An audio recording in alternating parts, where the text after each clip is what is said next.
Chaque 25 décembre est un jour particulier pour nombre d'habitants de la planète. Pendant quelques jours, des millions de personnes se préparent à célébrer la traditionnelle fête de Noël. Les rues, les carrefours et maisons sont décorées avec beaucoup de lumière. Les enfants ont droit à des cadeaux venant de la part de leurs parents ou des personnes proches.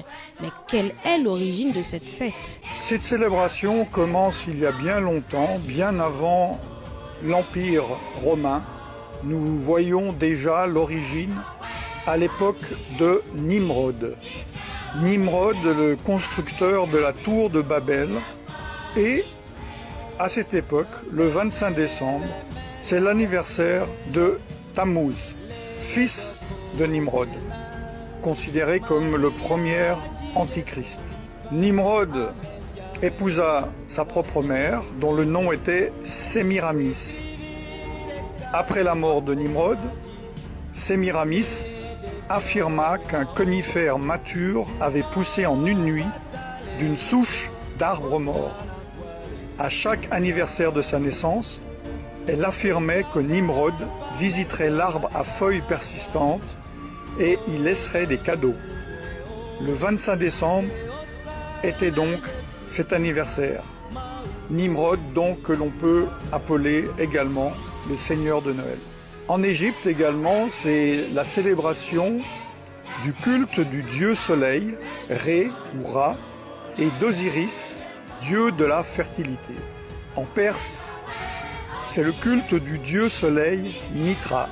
En Grèce, c'est le culte du dieu soleil, Hélios, et de Dionysos, également dieu de la fertilité et du vin.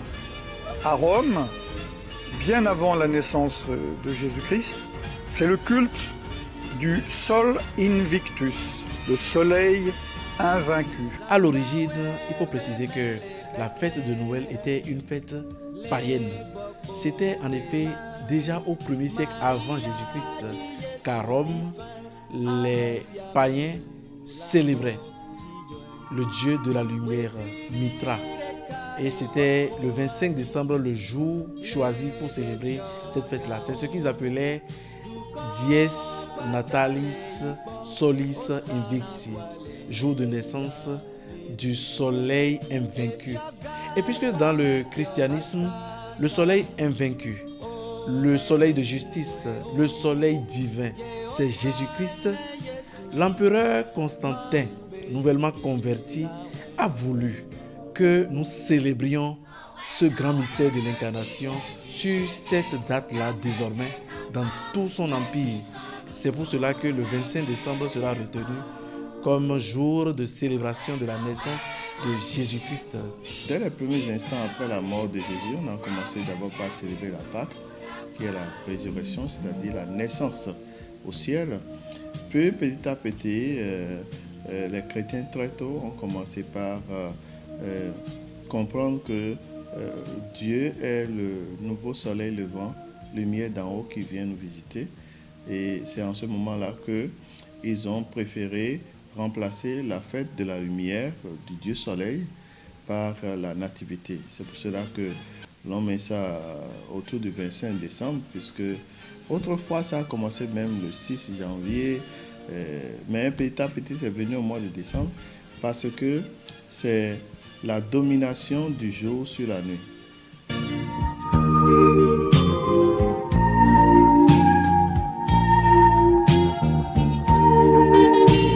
Quand on parle de Noël, il faut aussi reconnaître que c'était une prophétie qui a été faite il y a longtemps par les prophètes. Ésaïe en a parlé, Jérémie en a parlé. Et c'était quoi? La venue du Messie. Celui qui doit venir sauver son peuple. Celui qui va venir sauver son peuple et de ses péchés. C'est une fête qui a été annoncée. Un jour qui a été annoncé déjà par les prophètes. Et le jour, aujourd'hui nous sommes là, on constate effectivement que le Sauveur a été mis au monde par la Vierge Marie pour venir sauver son peuple. Donc l'origine de cette fête a été déjà par les prophètes qui ont annoncé la venue du Seigneur qui va sauver son monde. La vraie origine de la fête de Noël, c'est que Dieu a pris chair de notre chair. Si Dieu n'avait pas pris chair de notre chair et est né à Bethléem, il n'aurait jamais de fête de Noël. C'est parce qu'il est né là que les chrétiens ont jugé bon de commémorer l'avènement de Dieu au milieu de nous, en notre monde. L'éternité qui entre dans le temps pour que notre temps devienne un instant d'éternité. Donc, c'est la vraie origine, c'est Dieu qui a pris chair de notre chair, ce qui était inconcevable pour les autres religions. Dieu ne peut pas prendre le corps d'un homme. Donc maintenant, Dieu a pris le corps d'un homme et puis il a vécu au milieu de nous et par conséquent, il fait de nous des êtres appelés à entrer dans la sainteté de Dieu. C'est pour cette raison que nous célébrons la nativité. Le 25 décembre n'est pas une date retenue dans le calendrier pour fêter l'anniversaire de Jésus-Christ. Les Saintes Écritures relatent quelques origines de la fête de Noël qui représentent pour les chrétiens l'occasion de commémorer la nativité du Fils de Dieu qu'est Jésus-Christ. La Noël, en fait, je dirais que c'est la fête de nos chrétiens, la fête des chrétiens. C'est-à-dire, pour les chrétiens, nous fêtons la naissance de Christ en cette période. Et c'est vrai, quand vous allez parcourir toutes les contrées du monde, l'on vous dira, même parmi nous les chrétiens, l'on vous dira que en réalité ce n'est pas un événement que nous devons normalement commémorer. Raison pour laquelle toutes les confessions, toutes les obédiences chrétiennes ne fêtent pas Noël. Mais pour nous, ça a un sens. Dans l'église protestante méthodiste du Bénin, pour les protestants en général, du monde entier en général, nous fêtons cela pour des raisons données. D'abord, Christ, notre Sauveur. On ne saurait le comparer à n'importe qui dans tout le monde entier. D'abord, l'histoire, le récit de sa naissance déjà prouve que Christ n'est pas un homme tout court, un homme qu'on peut égaler à qui que ce soit. Vous voyez l'annonce de sa naissance, telle que ça s'est passé. C'est vrai, Marie, qui est sa mère, tel que Jésus-Christ a été conçu, du moins ça n'est pas le fait humain. Cela dépasse même l'entendement humain. Sa conception est différente de la conception de tous les humains que nous sommes. Et il a été miraculeusement conçu, et ceci est du fait de Dieu même, ça ressort, c'est du ressort de Dieu lui-même. Bethléem, les gokpo des mains, Maria dit Jésus vivant, Amesia mendo la Dans la Bible, quand vous lisez le livre de la Genèse, on commence toujours par dire « Il fut un soir, il fut un matin ». Le temps de Dieu commence toujours la nuit, parce que Dieu, c'est celui qui, dans la nuit, est comme le jour. Donc, par conséquent, c'est nous qui sommes dans la nuit. Et Dieu vient nous éclairer. D'ailleurs, c'est l'étoile qui va guider les rois mages pour aller jusqu'à la destination. Le 25 décembre, c'est une date symbolique. Comme je vous ai dit, Noël a été fêté avec plusieurs dates. Et jusqu'à maintenant, et parfois les gens mettent plus l'accent sur, surtout en Orient, le 6 janvier qui est plutôt l'épiphanie. C'est aussi la manifestation de Dieu. Donc c'est venu en fin de compte par convention au 25, simplement parce que, comme je vous ai dit, c'est autour de cette date-là que le jour commence à gagner sur l'année. Et donc le Christ est venu pour que nous ayons un jour nouveau, une vie nouvelle. une lumière qui vient dissiper les ténèbres. C'est à cause de ça que conventionnellement, on a pris 25. Tous ceux qui ont un bon sens doivent célébrer la victoire de la lumière sur les ténèbres, la victoire de la vie sur la mort, la victoire de l'amour sur la haine. C'est ce que nous célébrons simplement. Et même si tu ne crois pas, c'est aussi la victoire de l'innocence. Puisque généralement, dans le monde entier, même dans les pays où les gens ne pratiquent plus la religion catholique, le Noël, c'est la fête de la famille, c'est la fête des enfants. La fête des enfants, la fête de l'innocence, de l'abandon, de la confiance. Parce que l'enfant, il est dans sa spontanéité, il est en toute confiance. Et donc, Noël, c'est aussi ça. Et on n'a pas besoin d'être chrétien pour sentir cette fièvre familiale nous gagner. Si dans le monde entier, même ceux qui ignorent Dieu complètement, peuvent s'arrêter un instant pour dire, retrouvons l'innocence du cœur d'un enfant, retrouvons la pureté du regard d'un enfant, retrouvons la confiance d'un enfant, retrouvons la spontanéité et l'instantanéité d'un enfant à s'abandonner dans les mains de sa mère. Si on peut retrouver tout ça, nous qui sommes adultes, nous serons moins calculateurs, nous serons moins gênés et nous serons moins dans les convoitises et dans des choses qui dénaturent notre humanité.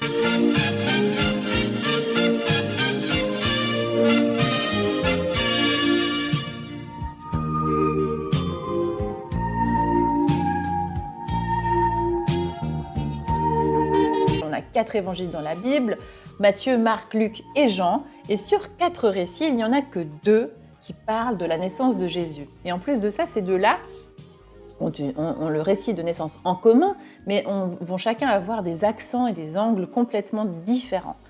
Donc ça, c'est quand même très intéressant de montrer que voilà, pas tout le monde a eu envie de raconter ces récits de naissance. Qu'est-ce qui est l'intention derrière les auteurs?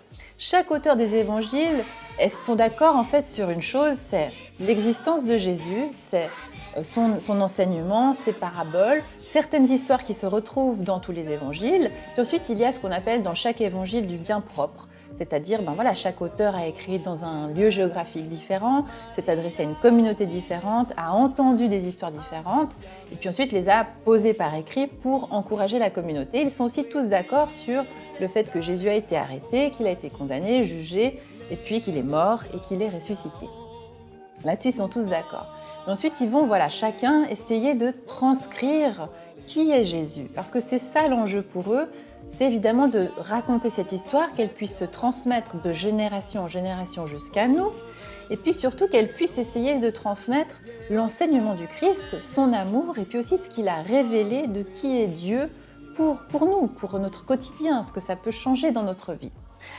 Donc chacun va essayer de trouver ce qui va être le plus adéquat pour lui, pour susciter en fait ce désir de connaître Dieu, ce désir de cheminer avec le Christ, ce désir d'avoir la foi, d'adhérer en fait à ce que j'appelle la voie de l'amour, parce que c'est ainsi que je comprends l'enseignement de Jésus. Alors, il y a donc, ces 2 récits de naissance qui essaient de raconter quelque chose, et puis j'ai aussi envie de te dire que, par exemple, juste pour l'anecdote, peut-être tu as déjà vu dans les crèches, quand on fait des crèches vivantes encore aujourd'hui, on dit qu'il faut toujours mettre un âne et un bœuf. C'est très intéressant parce que ça n'existe pas dans les 2 évangiles de l'évangile canonique, ce qu'on appelle, c'est-à-dire qui est dans la Bible. Ça, il n'existe pas cet âne et ce bœuf, donc on se dit, mais en fait, ils viennent d'où? Eh bien, ils viennent des évangiles apocryphes, c'est-à-dire ceux qui sont en dehors du canon. Et ça, c'est intéressant aussi parce que ça veut dire que dans la tradition de l'Église, même si à un moment donné, on a dit « Ok, ces textes-là, ils sont corrects, on va dire, ils répondent à la foi telle qu'on l'a pensée maintenant », mais en même temps, on est très influencé par les autres évangiles. Et c'est ce que j'ai déjà développé aussi dans la question de quelle Bible choisir, c'est que à l'heure d'aujourd'hui, c'est intéressant aussi d'aller piocher là-dedans puis de découvrir d'autres facettes de ces récits, d'autres facettes du Christ qui le racontent d'une autre manière. Aujourd'hui, je vais me concentrer sur ces 2 récits qui sont Matthieu et Luc. Il y a aussi un récit de la naissance de Jésus dans le Coran. Et ça, c'est un récit également très beau qui met un accent très fort sur Marie, où il est raconté que Marie met au monde Jésus toute seule, au pied d'un palmier, et puis que dans les douleurs de l'accouchement, à un moment donné, elle va secouer le palmier, et puis des dattes vont tomber et que c'est les dattes qui vont la restaurer après l'effort évidemment de l'accouchement. Donc on voit que ce récit, il y a évidemment quelque chose autour du récit de la naissance de Jésus qui s'est transmis, qui s'est fabriqué, qui a été partagé, chacun avec des accents différents. Aujourd'hui, en fait, il y a plusieurs cultures qui vivent ensemble, qui cohabitent. Tu sais que le peuple d'Israël, en Israël, vit sous domination romaine. Donc, il y a de la culture romaine, il y a de la culture grecque. Les gens sont bénis en fait dans ces différentes cultures, entendent différents récits. Et les auteurs des évangiles vont aussi essayer, en fabriquant ces récits de naissance, essayer de dire quelque chose de cette figure divine de Jésus. Parce que pour eux, Jésus n'était pas juste, si je puis dire, juste un prophète ou juste un homme ou juste un sage. Il y avait quelque chose en lui de profondément divin. Alors, quels sont les outils d'histoire culturelle et littéraire qu'on va utiliser? Eh bien, en fait, dans l'environnement, il y a beaucoup les héros. Vous savez, si tu connais les héros grecs, sont souvent le fruit de, en fait, une relation entre un dieu et un humain. Et en fait, c'est exactement ce qu'on a comme processus littéraire aussi dans les évangiles. On a cette Marie qui sera la mère de Jésus et qui est enfantée par l'Esprit de Dieu. Donc tu vois, ça c'est typiquement quelque chose que je sais que beaucoup de gens refusent de voir ça, mais c'est ce qu'on appelle un syncrétisme religieux déjà à l'époque. C'est-à-dire qu'on va se nourrir de tout cet environnement littéraire et puis on va créer une nouvelle littérature qui vont être les évangiles. Durant la période de Noël, il est de coutume d'offrir des cadeaux et d'exprimer sa solidarité envers les démunis. Cette tradition renvoie au Père Noël et au sapin de Noël. Quid alors de l'histoire de ce personnage qui autrefois était désigné comme le Messie des petits-enfants? L'histoire remonte à Saint Nicolas. Saint Nicolas que nous célébrons précisément le 6 décembre. Saint Nicolas, en effet, était un évêque turc. Et au mois de décembre de chaque année, il avait l'habitude de distribuer des cadeaux aux enfants, aux pauvres, aux personnes les plus vulnérables, aux personnes les plus marginalisées. Et il le faisait donc de nuit, revêtu de son manteau rouge et de sa barbe blanche. C'est ainsi que la tradition va se pérenniser dans le temps. Et à chaque mois de décembre, à chaque année, autour de la fête de Noël, Papa Noël continue donc de distribuer des cadeaux aux enfants qui sont considérés comme la couche la plus vulnérable. La nativité du Seigneur n'est pas Papa Noël. Papa Noël, c'est une invention de notre monde. Parfois même ça distrait de l'essentiel. Bon, si tant que ça fait plaisir à des enfants que nous aimons, nous ne dirons pas non, mais ça n'a rien à faire avec la liturgie de l'Église. Les Saturnales étaient une fête de divertissement et d'échange de cadeaux. Le 25 décembre était également vu comme l'anniversaire du dieu Mitra, le soleil vertueux. À la nouvelle année romaine, les maisons étaient décorées de verdure et de lumière. Ces Saturnales étaient en l'honneur du dieu Saturne. C'est une divinité, une des divinités romaines, et de peur d'être détrôné par l'un de ses enfants, il dévora chacun d'eux à leur naissance. Il préside la période qui précède le solstice d'hiver, celle donc des Saturnales. Pendant le reste de l'année, c'est un Deus Otiosus, un dieu en sommeil, dont la statue est liée par des bandelettes, dont on ne le libère qu'au moment des Saturnales. Il a été assimilé par les anciens au titan grec Chronos, le dieu du temps. Saturne est un impulseur de biens, aspect que l'on retrouve dans les réjouissances et les cadeaux des Saturnales, des fêtes de divertissement et d'échange de cadeaux. Ces Saturnales étaient considérées comme joyeuses, car elles étaient pratiquées dans l'ivronnerie et la débauche. À la nouvelle année romaine, les maisons étaient décorées de verdure et de lumière.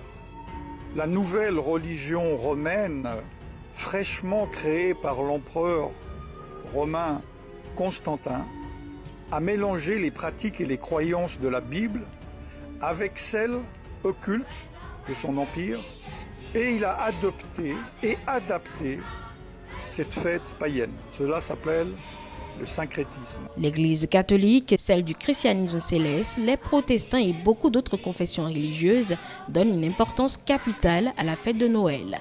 Chacun de son côté se prépare pour vivre cette période. Dans l'Église catholique, cette fête, la préparation dure toujours 4 semaines. Pendant 4 semaines, les gens se préparent. Parce que Noël, ce n'est pas un anniversaire. Hein.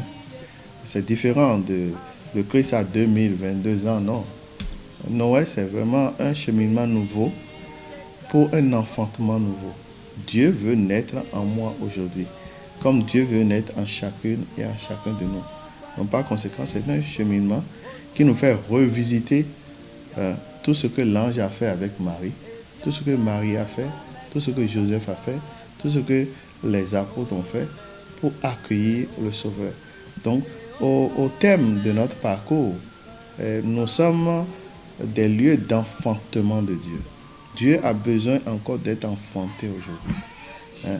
C'est-à-dire que nous sommes invités à enfanter Dieu à travers notre amour renouvelé, à enfanter la vérité, à enfanter la justice, à enfanter l'amour, à enfanter la fraternité, l'entraide mutuelle, tellement nous sommes en instance continuelle d'enfantement. Et le Noël veut bien nous faire prendre conscience à nouveau frais de cette dynamique qui doit habiter tout homme.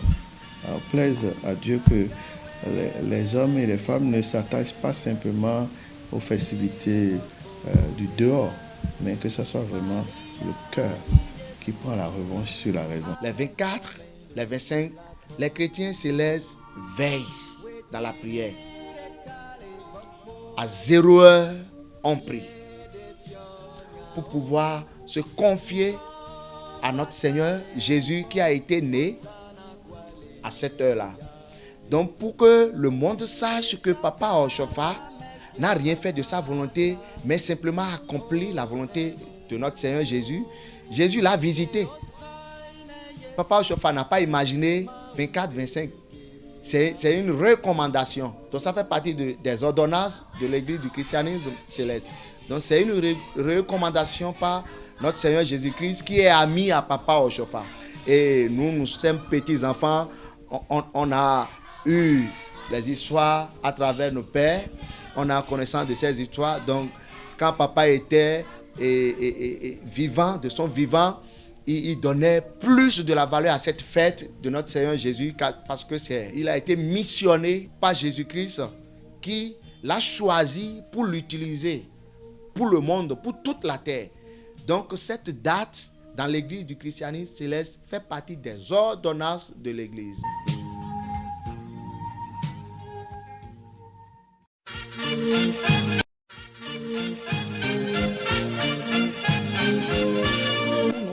Nous célébrons cette fête parce que c'est une fierté pour nous, en tout cas pour nos protestants et toutes les confessions qui observent cette fête. C'est d'une importance capitale pour nous parce que Jésus est venu et la lumière a fait disparaître les ténèbres.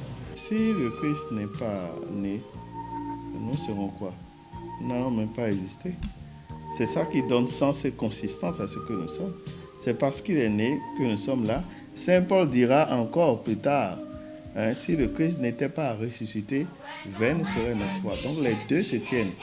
La naissance déjà du Christ dans la mangeoire des animaux, c'est-à-dire dans l'assiette des animaux. Pour que nous qui avons été défigurés par le péché et qui avons perdu notre humanité et qui sommes descendus tout bas au rang des animaux, dès sa naissance déjà, il est dans l'assiette des animaux que nous sommes devenus par notre péché. Et pour qu'en mangeant son corps, nous puissions redevenir encore à l'image et à la ressemblance de Dieu. La fête de Noël donne le temps. Le Christ est là. Et quand le Christ est là, c'est un nouveau départ. Et ce nouveau départ, je souhaite vivement que cette fête soit l'éclairage de l'ensemble de ce que nous allons vivre en 2023.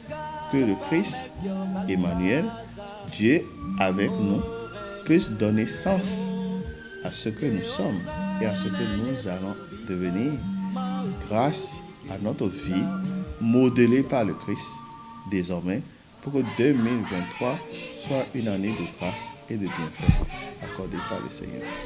Nous ne pouvons pas parler de cette fête de la naissance de notre Seigneur Jésus-Christ sans ne pas parler de la Vierge Marie, parce que c'est elle que Dieu a déjà visité, d'abord visité. Donc sans elle, il n'y a pas Jésus. Sans la Vierge Marie, il n'y a pas Jésus. Parce qu'il nous faut utiliser quelqu'un qui sera prédestiné pour accomplir la prophétie. Quand on a visité la terre, elle a été celle qui méritait cette grâce par laquelle le Sauveur allait prendre pour venir au milieu des humains, de ces créatures, pour sauver le monde. Donc quand on reconnaît Jésus, reconnaissons aussi que Dieu a utilisé une dame qui s'est laissée pour pouvoir accomplir cette prophétie. Donc si nous sommes aujourd'hui pour célébrer Jésus, il faut d'abord célébrer qui a donné naissance à Jésus. Christmas en anglais et Noël en langue de Molière, l'étymologie du mot Noël est liée au concept de la renaissance du soleil lors du solstice d'hiver. Elle provient de la nativité du Christ, dans laquelle le natalis, lié au culte romain du Sol Invictus, jour de la naissance du soleil invaincu, et est extrait de son contexte païen pour prendre une signification chrétienne. L'univers entier, chaque 25 décembre, célèbre Noël, une fête dont la conception historique est perçue différemment.